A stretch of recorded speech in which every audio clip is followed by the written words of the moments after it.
Good morning students, welcome to my online study channel The Education Planet। पिछले video में आप लोगों ने गोलीय दर्पण एवं उसके कुछ प्रमुख पदों जैसे वक्रता केंद्र, वक्रता त्रिज्या, मुख्य फोकस, फोकस दूरी आदि के बारे में जाना था। आज के इस वीडियो में आप उन पदों की कुछ मुख्य विशेषताओं के बारे में जानेंगे। तो चलिए शुरू करते हैं आज का यह वीडियो। सो डियर स्टूडेंट्स, आज के इस वीडियो में मैं आपको गोलीय दर्पण की फोकस दूरी एवं उसकी वक्रता त्रिज्या के बीच संबंध के बारे में बताने वाला हूं।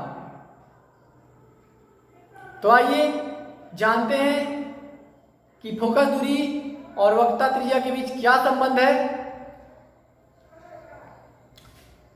तो गोलीय दर्पण की फोकस दूरी उसकी वक्रता त्रिज्या की आधी होती है, जैसा कि मैंने व्हाइट बोर्ड पर लिख भी दिया है कि गोलीय दर्पण की फोकस दूरी उसकी वक्रता त्रिज्या की आधी होती है। अब आप जानते हैं कि फोकस दूरी को स्मॉल f से सूचित किया जाता है तथा वक्रता त्रिज्या को r से सूचित किया जाता है। तो आधा करने के लिए मैंने इसके बट्टे में 2 लिख दिया है। इस प्रकार हमें एक व्यंजक प्राप्त होता है कि f = r/2। ये व्यंजक इस पूरे कथन का शॉर्ट फॉर्म है, ठीक है। और ये केवल व्यंजक ही नहीं, ये एक फॉर्मूला भी है जो आपको अपने अध्याय के अंत में दिए गए मैथमेटिकल क्वेश्चंस को सॉल्व करने में मदद करेगा, ठीक है। अब यदि बट्टे वाली संख्या को बराबर के दूसरी तरफ ले जाया जाता है तो वह बराबर के दूसरी तरफ स्थित संख्या के साथ मल्टीप्लाई हो जाता है। तो इस प्रकार हमें 2f = r मिलता है, या इसे हम r = 2f भी लिख सकते हैं। अतः हमें इस कथन का दूसरा रूप मिल जाता है कि किसी गोलीय दर्पण की वक्रता त्रिज्या r उसकी फोकस दूरी की दोगुनी होती है, ठीक है। मैंने आपको यह चीज भी इसलिए बता दिया कि कहीं आप कंफ्यूज ना हो जाए। कभी कभी आपके एग्जाम में इस तरह से भी प्रश्न पूछ दिया जाता है, ठीक है। तो अब आप समझ गए होंगे कि गोलीय दर्पण की फोकस दूरी एवं उसकी वक्रता त्रिज्या में क्या संबंध है। अब मैं आपको गोलीय दर्पण की फोकस दूरी एवं उसकी वक्रता त्रिज्या के बीच के संबंध को सत्यापित करके दिखाऊंगा। सो डियर स्टूडेंट्स, गोलीय दर्पण की फोकस दूरी एवं उसकी वक्रता त्रिज्या के संबंध के बारे में जान लेने के बाद अब आपके मन में यह प्रश्न जरूर आ रहा होगा कि गोलीय दर्पण की फोकस दूरी उसकी वक्रता त्रिज्या की आधी होती तो है, परंतु कैसे। तो इस प्रश्न का उत्तर जानने के लिए आपको गोलीय दर्पण में बने इस किरण आरेख को समझना होगा। तो चलिए समझते हैं इस किरण आरेख को। वास्तव में यह एक अवतल दर्पण है जिसका नाम MM' है।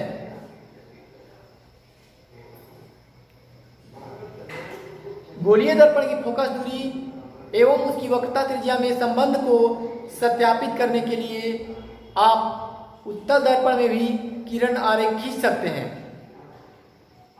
परंतु एग्जाम में अक्सर अवतल दर्पण से ही प्रश्न पूछा जाता है। अतः मैंने अवतल दर्पण में ही यह किरण आरेख खींचा है। ठीक है। तो अब यह बिंदु P जो है इस अवतल दर्पण का ध्रुव है तथा बिंदु C इस दर्पण का वक्रता केंद्र है एवं PC इस दर्पण के लिए मुख्य अक्ष है। ठीक है। AB एक आपतित किरण है जो मुख्य अक्ष के समानांतर एवं काफी निकट है। निकट मतलब नजदीक, परंतु मैंने तो इसे बहुत दूर बनाया है। वो इसलिए ताकि आप लोगों को यह किरण आरेख स्पष्ट रूप से दिख सके, अन्यथा इस किरण और इस मुख्य अक्ष के बीच बने ये कोण और त्रिभुज हमें नजर नहीं आते और फिर हम इसे समझ नहीं पाते। ठीक है। परंतु आपको यह किरण AB मुख्य अक्ष के समानांतर एवं काफी निकट ही समझना होगा। ठीक है। आपको ऐसा समझना होगा कि ये बिंदु B जो है यह लगभग ध्रुव पर ही स्थित है। ठीक है। चलिए अब आगे समझते हैं। फोकस की परिभाषा से, फोकस अथवा मुख्य फोकस जिसके बारे में आप लोग पिछले वीडियो में ही जान चुके हैं, फिर भी मैं आपको एक बार मेमोराइज करा देता हूं कि गोलीय दर्पण के मुख्य अक्ष के समानांतर आपतित किरण दर्पण से परावर्तन के बाद जिस बिंदु पर मिलती है, मुख्य अक्ष के जिस बिंदु पर मिलती है, उस बिंदु को ही दर्पण का फोकस या मुख्य फोकस कहा जाता है। तो इसी फोकस की परिभाषा के अनुसार किरण AB दर्पण से परावर्तन के बाद मुख्य फोकस से होकर गुजरेगी। ठीक है। चलिए आगे बढ़ते हैं।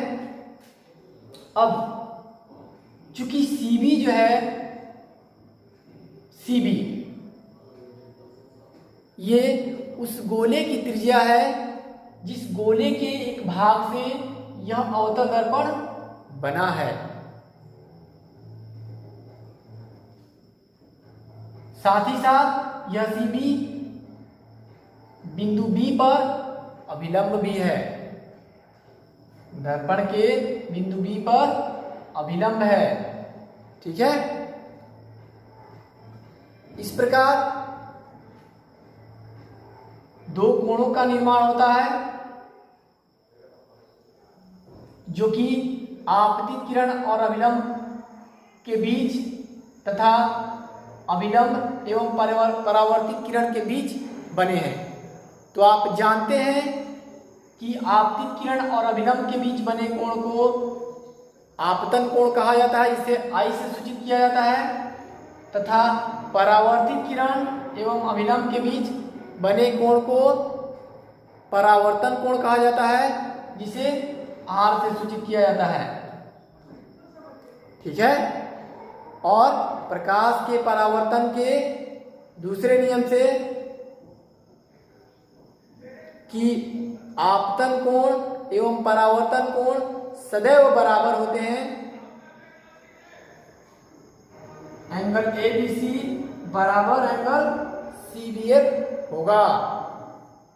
ABC एवं CBF अर्थात एंगल ये और एंगल ये। ठीक है। और ये क्यों हुआ? तो angle I equal to angle R होता है, जिसे हम लोग प्रकाश के परावर्तन का नियम कहते हैं। अतः मैंने कारण भी लिख दिया है। ठीक है। चूंकि एंगल ABC बराबर है एंगल BCF के, एंगल ABC बराबर है एंगल BCF के, अर्थात एंगल ये और एंगल ये दोनों ही एंगल बराबर है। किंतु कैसे? तो आप पिछले कक्षा में पढ़े होंगे कि दो समानांतर किरणों को यदि कोई तिर्यक रेखा प्रतिच्छेदित करती है, दो समानांतर किरणों को यदि कोई तिर्यक रेखा प्रतिच्छेदित करती है तो इस प्रकार बने एकांतर कोण सदैव बराबर होते हैं। इस नियम से एंगल ABC बराबर एंगल BCF के, ठीक है। इसके लिए भी मैंने कारण लिख दिया है। तो अब आप देख रहे हैं कि एंगल ABC के ही बराबर है एंगल CBF और एंगल ABC के ही बराबर है एंगल BCF। तो स्पष्टतः एंगल CBF और एंगल BCF भी बराबर होंगे, ठीक है। अब आप एक और चीज देख रहे हैं कि इस किरण आरेख के बीच एक त्रिभुज का निर्माण हो रहा है, ठीक है। त्रिभुज BCF, जिसमें ये कोण और ये कोण बराबर ही हैं और साथ ही साथ ये कोण इस कोण के ही बराबर है, अर्थात इस त्रिभुज के ये दोनों ही कोण बराबर हैं। तो जिस त्रिभुज के दो कोण बराबर होते हैं वह त्रिभुज समद्विबाहु होता है। तो अतः मैंने यहाँ पे लिख दिया है कि त्रिभुज BCF एक समद्विबाहु त्रिभुज है। और आप ये भी जानते होंगे कि समद्विबाहु त्रिभुज की दो भुजाएं भी बराबर होती हैं। तो इस त्रिभुज BCF की भुजा CF एवं BF ये दोनों बराबर होंगी। BF एवं CF ये दोनों भुजाएं बराबर हैं और इसका भी मैंने कारण लिख दिया है, ठीक है। अब चूंकि मैंने पहले ही इस बात का जिक्र कर दिया है कि बिंदु B ध्रुव P के काफी निकट है, बिंदु B ध्रुव P के काफी निकट है, तो हम कह सकते हैं कि BF जो है PF के बराबर है, ठीक है। BF बराबर है PF। और आप देख रहे हैं कि BF CF के ही बराबर है और BF PF के ही बराबर है। तो ऊपरी एंगलों की भांति CF भी PF के बराबर होगा। इसे मैंने यहाँ पे लिख दिया है कि PF बराबर CF। अब PF को मैंने ज्यों का त्यों लिख दिया तथा CF के लिए PC/2 लिख दिया। ये आपने पढ़ा होगा मध्य बिंदु प्रमेय के अंतर्गत, जिसमें यदि किसी रेखा का कोई मध्य बिंदु होता है तो उस रेखा के मध्य बिंदु से कोई भी एक भाग, चाहे ये अथवा ये, पूरी रेखा के आधे के बराबर होता है। अतः हम कह सकते हैं कि CF बराबर भी PC/2 अथवा PF बराबर भी PC/2। तो PF बराबर मैंने PC/2 ले लिया, ठीक है। और अब PF आप जानते ही हैं कि P से लेकर F तक की दूरी को फोकस दूरी कहा जाता है और जिसे स्मॉल f से सूचित किया जाता है। तो स्मॉल f PF के लिए और इसी प्रकार P से लेकर C तक की दूरी को वक्रता त्रिज्या कहा जाता है और इसे R से सूचित किया जाता है। तो PC के लिए R। इस प्रकार हम पाते हैं कि किसी गोलीय दर्पण की फोकस दूरी उसकी वक्रता त्रिज्या की आधी होती है। अब आप समझ गए होंगे कि कैसे गोलीय दर्पण की फोकस दूरी उसकी वक्रता त्रिज्या की आधी होती है। तो मैं आशा करता हूं कि आज का यह वीडियो आप लोगों को पूरी तरह से समझ में आया होगा। फिर भी यदि आपके मन में कोई कन्फ्यूजन, कोई डाउट है तो कृपया मुझे कमेंट बॉक्स में लिखकर बताइए। मैं आपके डाउट को क्लियर करने का प्रयास करूंगा। और यदि वीडियो अच्छा लगा होगा तो प्लीज़ मेरे चैनल को सब्सक्राइब कर दीजिए और शेयर भी कर दीजिए ताकि अधिक से अधिक लोग इस अवसर का लाभ उठा सकें। आज के इस वीडियो में बस इतना ही। मिलते हैं कुछ नई टॉपिक्स के साथ अगले वीडियो में। तब तक के लिए धन्यवाद।